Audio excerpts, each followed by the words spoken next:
Hey everyone, welcome back to the workshop. Artisan Pirate here, and in today's fun video, we are going to be talking about another scroll saw woodworking topic. In today's video, we are going to be talking about feed rate over at the scroll saw. You can see that I have the scroll saw table packed full of some different materials that we are going to be cutting through. In each and every one of the scroll saw projects and videos that I publish over here on the platform, I know I sound like a broken record at times because I will say and say again repeatedly to take your time and let the blade do the work. And what I'm referring to is the feed rate in which you feed material into the blade over at the scroll saw. And the feed rate over at the scroll saw is going to vary drastically as opposed to a table saw, a bandsaw, or even a router table out in your garage or workshop. And it's just a feed rate that you are going to have to play around with and learn with, because I can promise you, my friends, once you take your time again and let the blade do the work, you can of course start quickly producing some beautiful and creative scroll saw woodworking projects. I know sometimes it seems like the cut is taking so slow. Again, just let the blade do the work. You guys know for 99% of the projects that I bring to life visually over here on the platform, or even behind the scenes, behind the camera so to speak, I will use a number 5 ultra reverse tooth scroll saw blade, and you can see how minute that this blade is. It is very fragile. You can see with little to no effort that I can bend it around there, and I could even bend it in half and snap it. So they are very fragile blades, but thankfully they are rather inexpensive. You can buy them in bulk, and some companies are, the more scroll saw blades you buy, the more you save, and that kind of a deal. I am using the scroll saw blades that I like, and that is the sharp tooth scroll saw blades in today's video. Before we even get started, I will load a blade, a fresh sharp number 5 ultra reverse tooth blade, into the scroll saw so you guys know that the blade is as sharp as possible when I'm doing the demo over here. And what I'm going to be doing in today's video is cutting through several different thicknesses and species of material so you guys can see in real time the actual feed rate that I use over at the scroll saw. A lot of scroll saws on the market today are variable speed, and I'm currently using the Rikon scroll saw, and you guys ask sometimes what speed I am using. The speed that I'm using right now is balanced between a 7 and an 8. It's halfway between the 7 and an 8 for those curious. But I get a lot of questions to scroll saw in real time in the videos, and the way I film these scroll saw videos in a time-lapse manner to make them quick and snappy and teachable as possible, hopefully, you know, that does not leave a lot of room for real-time scroll saw woodworking. So that's what this video is also going to feature. I'm going to cut each of these species of material in actual real time so you can see how I, as I just said, take my time and let the blade do the work. But you do not want to be too aggressive over at the scroll saw, because again, with this blade being so small and you are able to bend it, as you can see there, if you are cutting out a puzzle or a compound cut piece an inch thick or maybe an inch and a half thick, let's just say that, and you are too aggressive with the cut, what will happen is that scroll saw blade will start warping and bending within the material you are cutting, and then when you complete the cut, you will not be able to release it, and it will not be able to interlock and come apart like it's supposed to. I hope that makes sense. I've also got a little small scroll saw project prepped here. I've got 2 of them over here. I'll do a couple internal cuts here in real time just to show you guys how I go about it. And I'll talk about each of the species of material we are cutting in turn. This is going to be a more longer and drawn out video than I normally make, so please bear with me, because I hope that I can pack a lot of information and keep you guys entertained from the beginning to the end. And this video here, of course, is going to cater to new scroll saw woodworkers, but hopefully if some experienced and seasoned scroll saw woodworkers are viewing the video, they can hopefully pick up a tip, trick, or tidbit along the way. But let me get a fresh, sharp, number 5 ultra reverse tooth blade loaded into the scroll saw, and we'll move the camera and get started.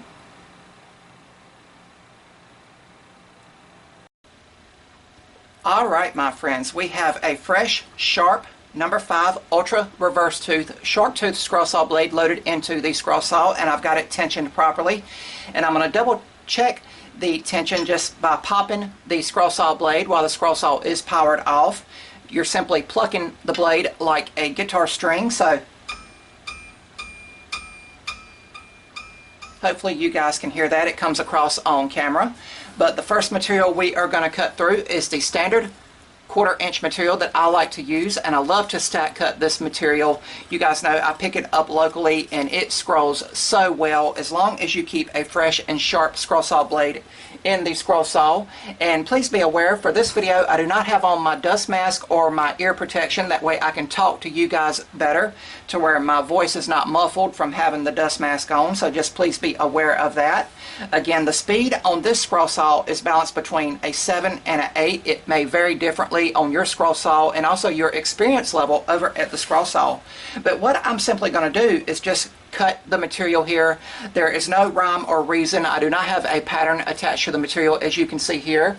I just want you guys to see the feed rate in real time in which I feed material into the scroll saw blade. So we will get started.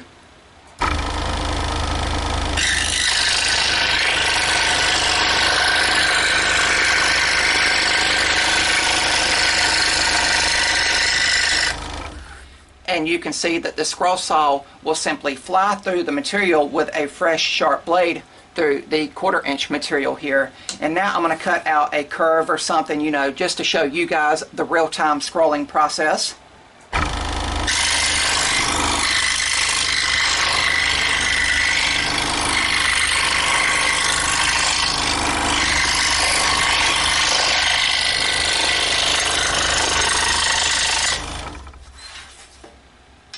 But there you go, and you can see how nice and clean that number 5 Ultra reverse tooth blades cuts that material out. But that is the standard 1/4 inch material. And now we're going to take 2 stacked pieces of 1/4 inch material so you can see the feed rate on that. What I'll do is put the scroll saw blade through the pilot hole I have drilled there. Retension that blade, and now we will cut it out again in real time.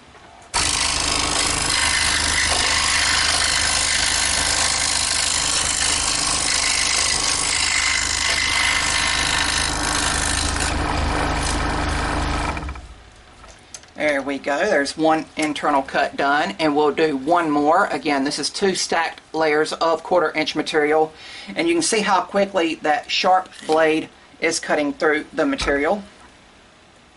I always keep a supply of fresh scroll saw blades nearby.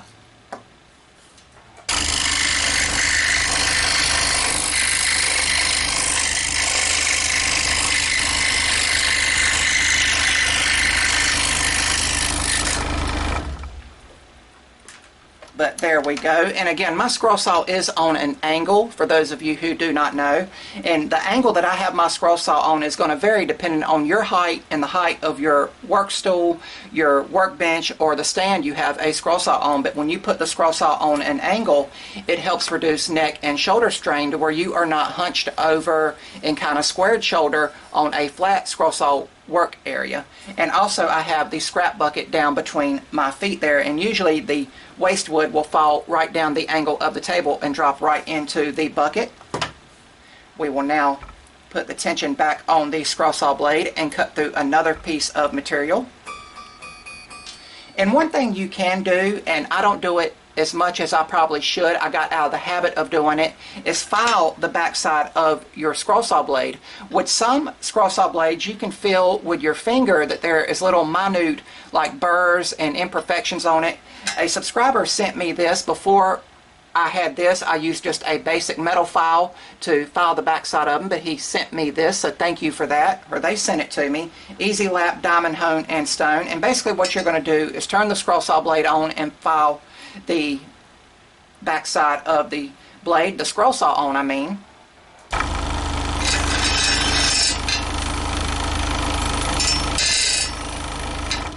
But there we go.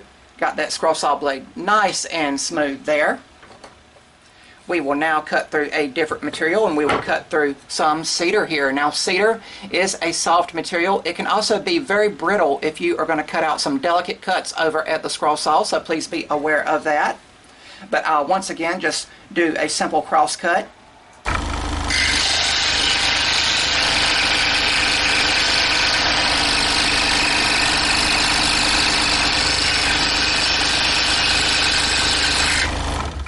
There we go. You can see how smoothly and precisely it cut through that. And then I'll just cut out a little circle here or something.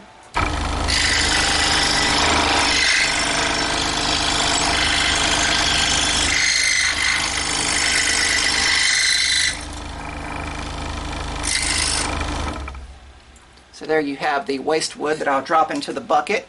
And there you see the little circle you cut out. And cedar always smells so good when you are scrolling it. Again, I always have on a dust mask 9 times out of 10 when I'm over at the scroll saw. But that was almost ½ an inch thick of cedar there. Now we are going to use some 3/4 inch pine. This is pine shelving board. It's readily available in my area, and I've said it repeatedly in my videos that it cuts, sands, shapes, and contours exceptionally well, and it's just a great material to teach with visually over here on the platform and bring projects to life with. But as I always say, by all means, you can of course use exotic or hardwoods for all of your scroll saw woodworking projects and patterns.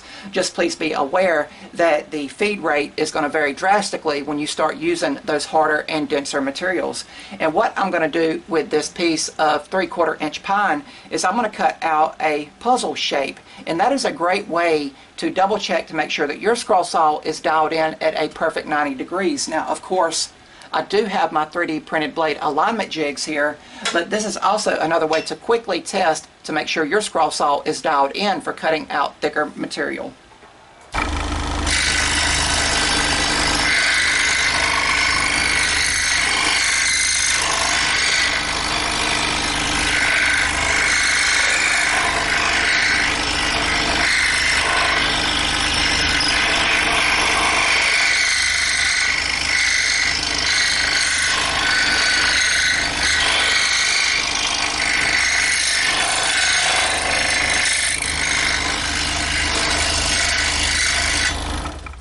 There we go. You can see that shape that we just cut out, and if the piece can slide through the top and go back in the bottom and slide through, as you can see it done there, you know that your scroll saw is dialed in at a perfect 90 degrees, and it didn't take no time at all to cut out a little simple puzzle piece there. So a great way to double check to make sure your scroll saw is dialed in at a 90, and that was cutting through 3/4 inch pine. And again, all of this feed rate that I'm showing you is in real time. And again, my scroll saw is balanced between a 7 and 8 on the speed dial. And the speed at which you are going to work at your scroll saw is going to vary drastically depending on your experience at the scroll saw. Here is some 1/2 inch walnut, and I love to scroll walnut. It smells good. Again, I usually have a dust mask on, but we will simply cross cut it again and scroll in real time.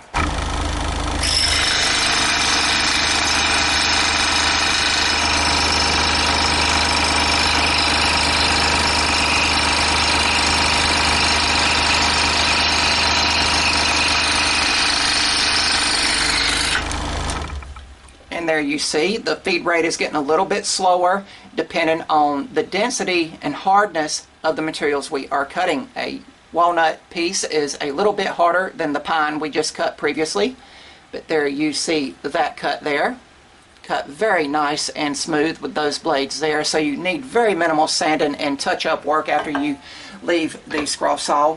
And I always try to tell people to keep a fresh and sharp scroll saw blade in the scroll saw. The next piece we're going to be cutting out is a piece of mesquite. I scrolled this for the very first time earlier in the year when we made the springtime flowers in the vase with the hummingbird. It was a Steve Good design, and it cuts exceptionally well over on the scroll saw, and this was just a scrap piece I picked out of the scrap bin. Again, this is mesquite.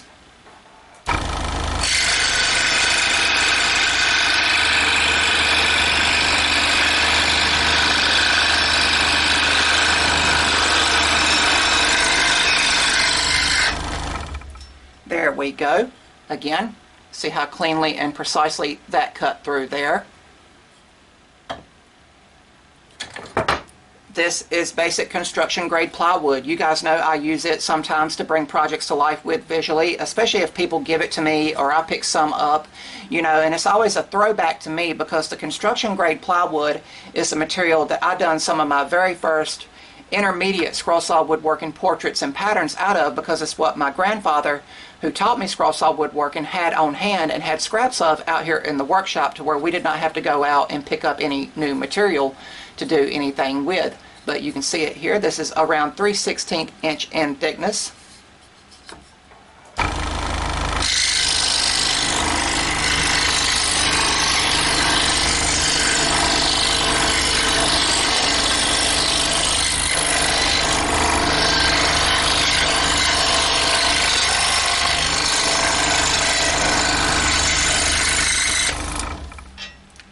There we go.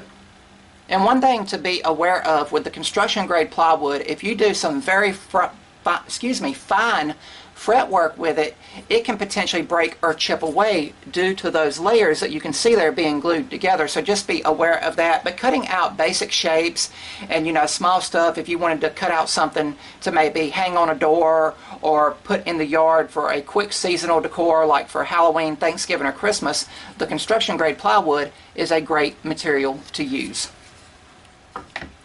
And now we are going to be cutting through 1-inch poplar. Now 1-inch poplar, we're getting into the thicker material here, is the material I like to use primarily for the custom compound cut keychains that I use.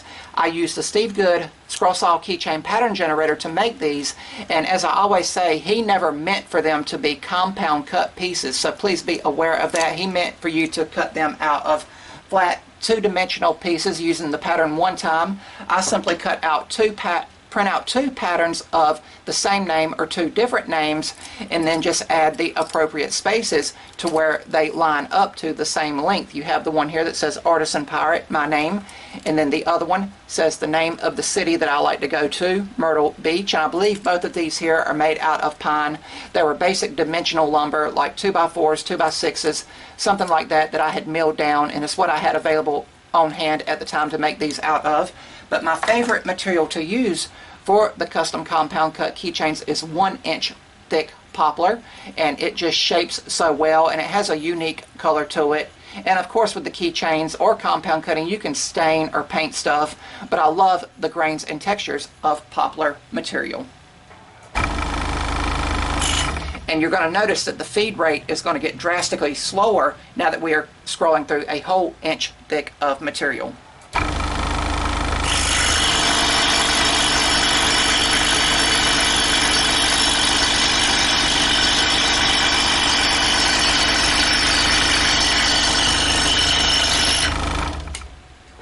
Piece fell down there, but you can see how precisely it cut through that, and cleanly, just very minimal touch up where the blade exited there that you would need with sanding, and you can see how smooth that area is there.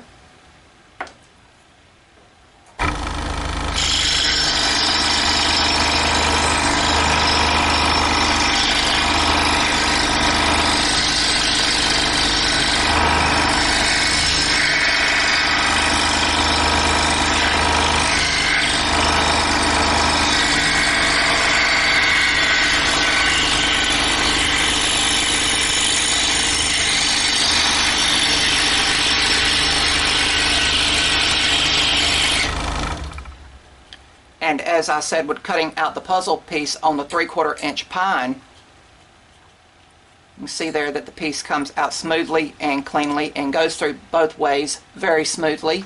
That just tells me and ensures me that the scroll saw is dialed in at a perfect 90 degrees. Now we are going to cut through some 3/4 inch oak, and oak is a way harder and denser material as opposed to the 3/4 inch pine, and you're going to see how that feed rate changes.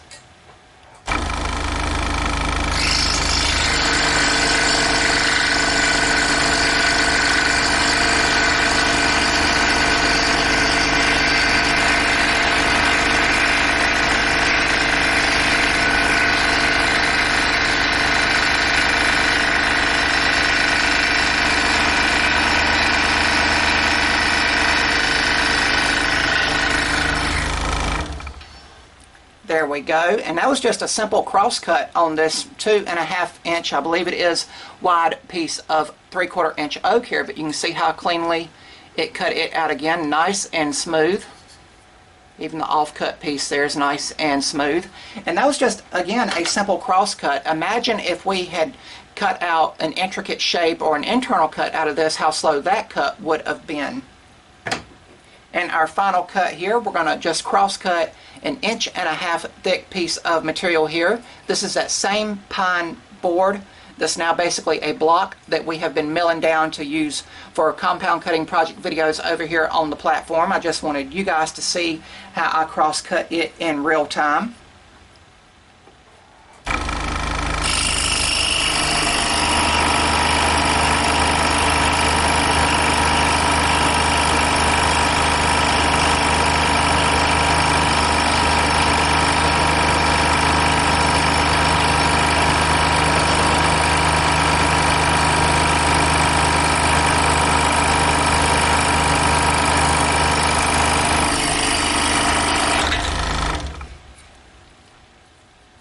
There you go. You see how slow that cut was, and that was the 1.5 inch side. And we're going to go now to the 1.25 inch side here, and we'll do the same essential cross cut there, just so you guys can see the feed rate.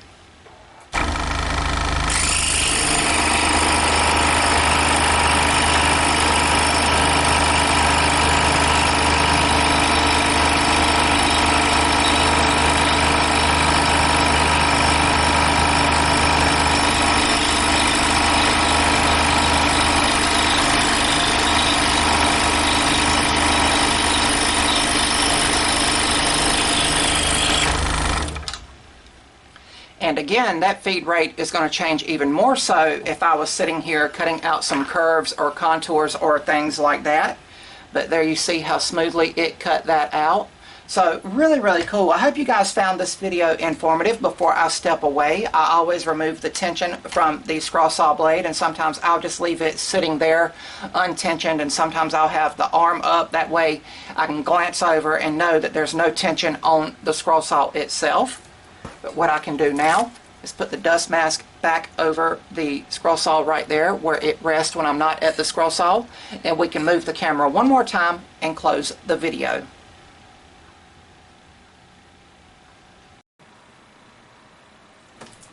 And that, my friends, is going to about wrap up today's video. Hopefully along the way from start to finish, you guys picked up a tip, trick, or tidbit along the way. And I do apologize if the video was too long or drawn out for your guys' liking, but it was the only way that I knew how to film and document the video and bring it to life visually over here on the platform when talking about the feed rate over at the scroll saw. Again, the feed rate over at a scroll saw is drastically different as opposed to feeding material through a table saw, a bandsaw, or even a router table saw. And this was just the best way that I knew how to film the video and talk about it in a discussion style manner. And hopefully if you are a new scroll saw woodworker and you are viewing this video, you guys picked up some ideas on the feed rate in which to feed into your scroll saw. You do not want to be too aggressive when you are feeding material through the scroll saw, especially once you get to the thicker material, or you want to try to cutting out puzzles or cutting out compound cut pieces like I have done in the past. So hopefully the video was packed with information for you guys from start to finish. As always, I'm happy to teach scroll saw woodworking to anyone who is genuinely interested in the craft and who is willing and wanting to learn the scroll saw woodworking craft to produce beautiful and creative designs.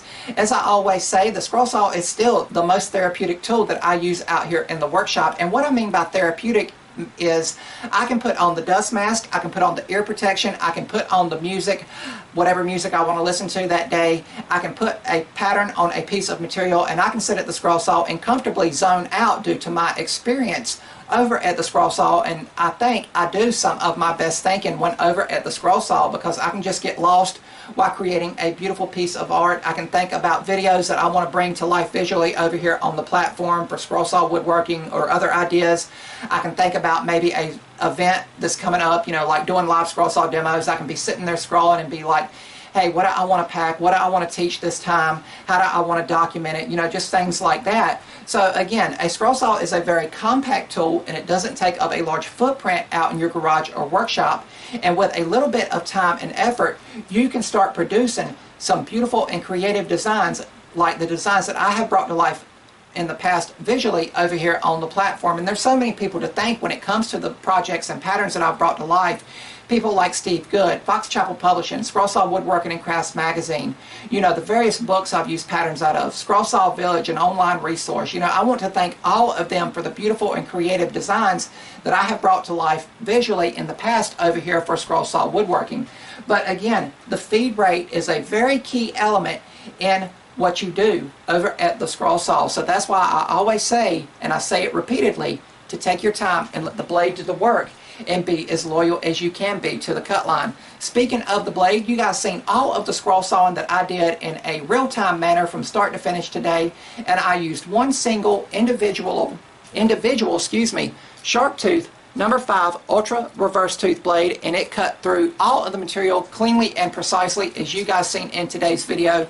For those curious, the sharp tooth scroll saw blades are available at scrolleronline.com, and the orders are fulfilled through the Winfield collection.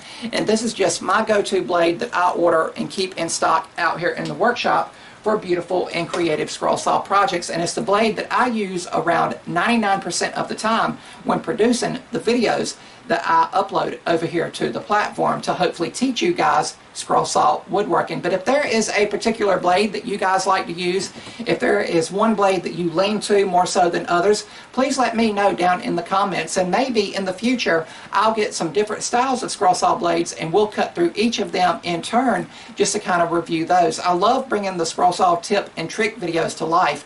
If you guys remember, in the past we done the using a scroll saw pattern in several different ways. It was the layered cross design. We cut it out and finished it in different unique ways, talking about a pattern's versatility. We have talked about a pattern's versatility in another featured video in the past, and we have also talked about the materials that I like to use over at the scroll saw. That's materials that I personally like to use. And we've also done a video where we've talked about scroll saw terms and terminology, and it's my hopes that it gives you guys, if you are interested in scroll saw woodworking, the best leg up possible when you want to start your scroll saw woodworking journey. And I hope if you are new to scroll saw woodworking, in this video you picked up a tip, trick, or tidbit. And if you are a veteran scroll saw artist and you are watching this video, hopefully you also picked up a tip, trick, or tidbit along the way. But if there is something you guys want to see in regards to scroll saw woodworking, please let me know down in the comments below, and I'll be happy to research that and potentially bring it to life visually in a future video over here on the platform. But that's going to about wrap it up for today's video. If you're new to the channel, hopefully you'll click that subscribe button and also follow me across all my social media feeds under the Artisan Pirate name.